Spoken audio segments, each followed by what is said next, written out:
The way it's going is as follows. Southern Israel is now back in control of Israeli security forces.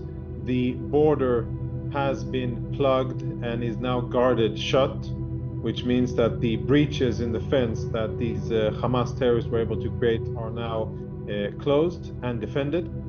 There are continuous attempts by Hamas and other terrorists to infiltrate into Israel and kill civilians, but they are met with swift responses from our troops and quite a lot of terrorists being killed.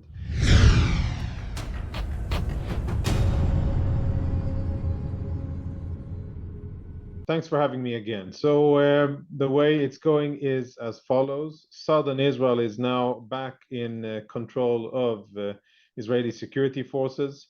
The border has been plugged and is now guarded shut, which means that the breaches in the fence that these Hamas terrorists were able to create are now closed and defended. And we are deployed in southern Israel with a massive amount of troops in order to respond quickly and decisively towards any attack that emanates from the Gaza Strip.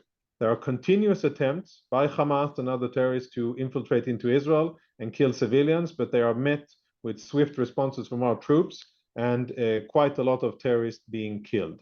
There are rockets being fired at Israel as we speak, or just before we spoke. Alarms sounded in southern Israel, major cities, centers of population, Beersheba, Ashdod, where hundreds of thousands of Israelis live, are under direct rocket fire. Iron Dome has been intercepted. It has been deployed in order to intercept incoming rockets.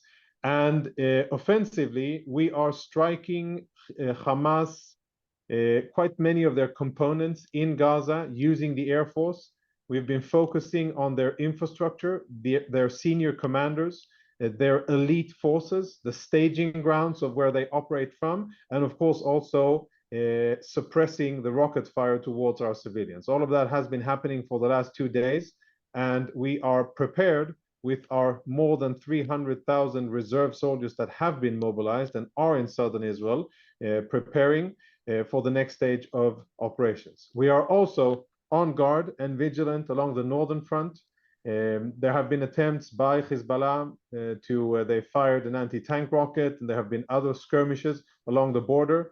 We are deployed there as well in great numbers, significant capabilities, monitoring the activities of Hezbollah and sending a clear message to them that it would not serve their interests to engage in battle with the IDF on the northern front.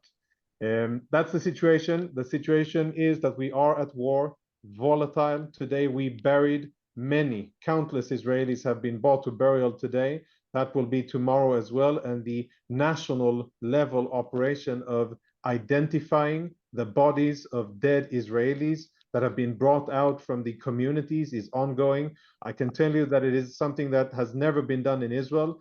Just the volume of processing so many bodies, getting them, identifying, and then ordering or organizing a proper Jewish burial for all of those civilians that were butchered, something that we never dealt with.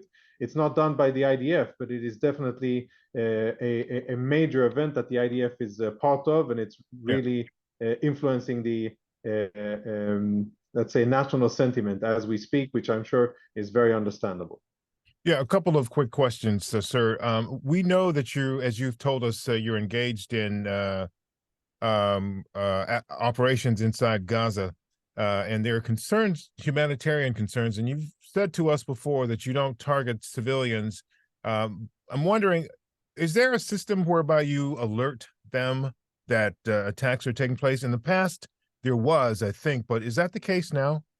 In some cases, yes. Not every bomb that is fired, there's a warning before that would obviously defeat the purpose of striking. But in cases where we know that there are civilians present in a location which is a Hamas military target, in order to minimize the effect on civilians, we call ahead and we tell people to evacuate and to do it swiftly in order to save their lives. And that has saved countless lives, including in this operation. But I must be frank and say that this is not what we've been doing in all of the targets that we have been striking, because there are locations where there are no civilians, or where the element of surprise is essential. For instance, where there's a group of Hamas commanders and we know that they are directing operations from there, and if we call ahead, that would defeat the purpose and allow these Hamas commanders to escape, then obviously we don't call ahead. But the rule of thumb is respect for the laws of armed conflict and an effort to minimize civilian casualties. Sir, how far will you go to deal with the leadership and the commanders of Hamas? I mean, is it your goal to get all of them to shut down the entire operation leadership from top to bottom? What's the goal? Our chief of staff today said, Lieutenant General Halevi, Yahya Sinwar, and the rest of the Hamas leadership are dead men walking. I think that says it all. All right. So the north, and are you concerned about the West Bank? What are you doing in those locations? In Judea and Samaria, which is what we call that land, that biblical part of the land of Israel,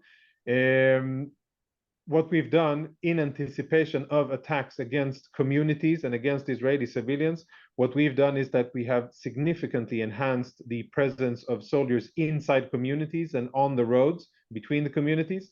We have added weapons to the civilian first responders teams in each and every community, and we've added additional resources that bolster the defenses and additional intel capabilities. We are anticipating attacks, and we are going to respond very swiftly if anything like that happens. For sure, there will not be any repeat of the horrible scenes that we've seen in around the Gaza Strip.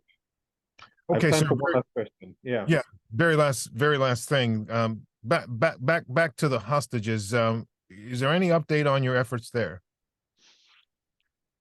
It is a top priority, dealt with by the highest levels in Israel, extremely complex. It doesn't concern only Israel. There are many nationals from other countries. I think it's about 15 or 20 different nationalities involved of the people being held in Gaza. Extremely sensitive. And the chief of staff said very clearly, we will do everything it takes to bring all of them back to Israel. Lieutenant Colonel Jonathan Conricus, thank you as always again, and I appreciate your time here. Thank you. Have a good day.